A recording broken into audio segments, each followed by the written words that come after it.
जय जय श्री राम। आप सभी का जीवन मंगलमय हो। साधन धाम मोक्ष कर द्वारा, जे पाई ना परलोक संवारा। सुमिर सुमिर नर उतरे पारा। ये मनुष्य का शरीर साधन है मोक्ष का, अपने इंद्रियों को साधने का, मन को साधने का, आहार को साधने का, वाणी को साधने का, दृष्टिकोण को साधने का, प्रकृति को साधने का,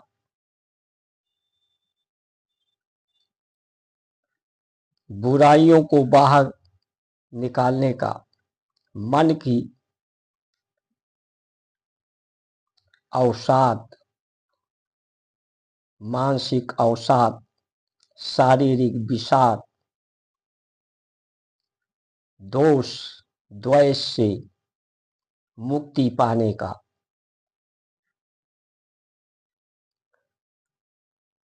धन्य भाग मानुष तन पावा।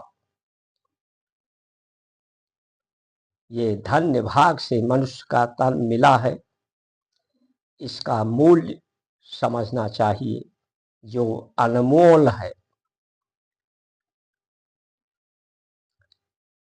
सुमिर सुमिर नर उतरे पारा। अपने अस्तित्व का स्मरण कि संसार में हम हैं तो क्यों हैं, होने का कारण क्या है। हमारा सबका अस्तित्व शून्य है। सनातन अपने को शून्य समझता है। अपना अस्तित्व परमात्मा के अस्तित्व के कारण, प्रकृति के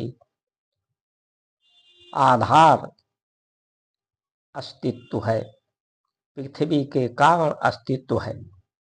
परमात्मा से जो धारित हो रही है ऊर्जा, जिसे प्रकृति के माध्यम से ये शरीर भी प्रकृति है, उसे धारण कर रहा है।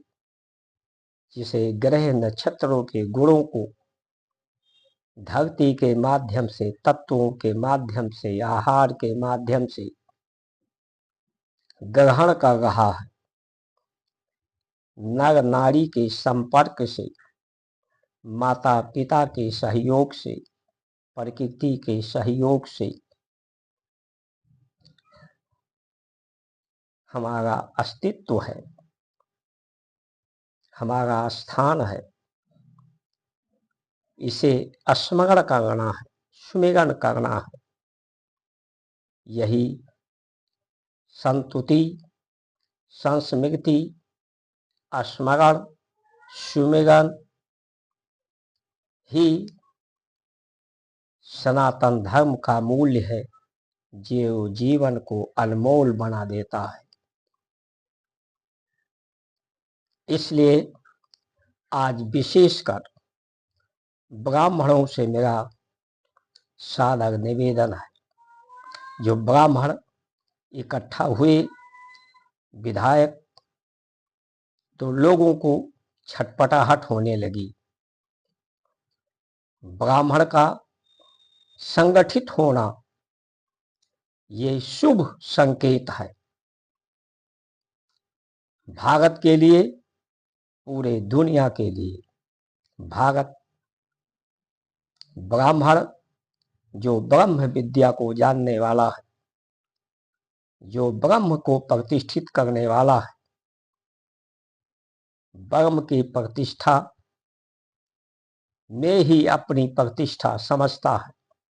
अपने महाऋषियों, महापुरुषों, मनीषियों को प्रतिष्ठा करके स्वयं को के प्रतिष्ठित होने का अनुभव करता है। आज के समय में लोग प्रकृति के नियमों का पालन न करके, उल्लंघन करके ब्रह्म को एक तरह से अस्वीकार करके स्वयं के अधिकारवादी नीतियों के कारण सत्ता, सुविधा और प्रतिष्ठा, स्वयं को प्रतिष्ठित करने के लिए, स्वयं की जय जयकार कराने के लिए जो अधिकारवादी नीतियां हैं, इस नीतियों के द्वारा मानसिक अवसाद बढ़ता जा रहा है, बीमारियां बढ़ती जा रही हैं, तनाव बढ़ता जा रहा है। धर्म के नाम पर, जातियों के नाम पर, सुविधा के नाम पर, आरक्षण के नाम पर भारत की प्रतिभा का अस्तित्व खतरे में है और बीमारियां और आपसी विवाद बढ़ते जा रहे हैं। इसे सिर्फ ब्राह्मण को अपनी शक्ति, ब्रह्म शक्ति को पहचानना होगा। ब्राह्मण के बिना कोई भी पार्टी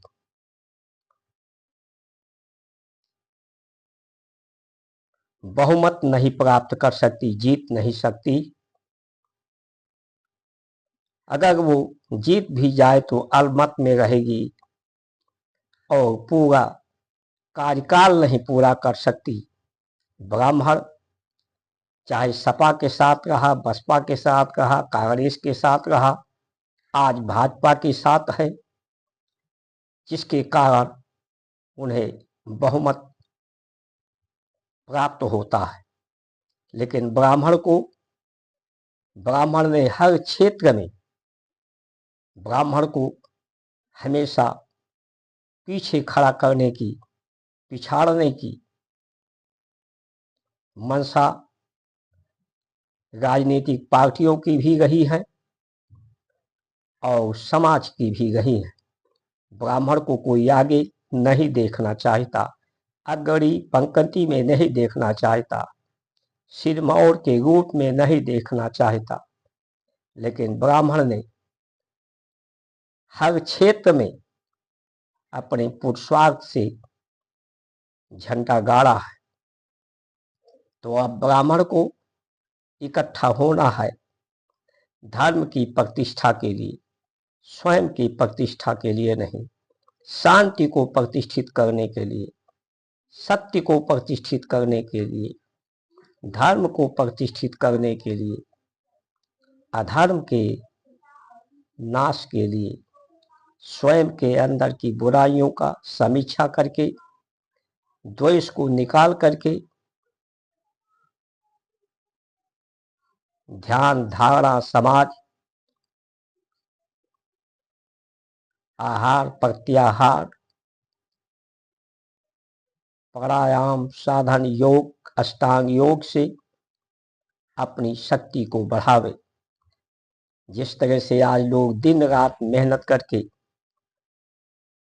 अधिक से अधिक सुविधा जुटाना चाहते हैं, धन कमाना चाहते हैं, लेकिन शरीर बीमार ग्रस्त होता जा रहा है।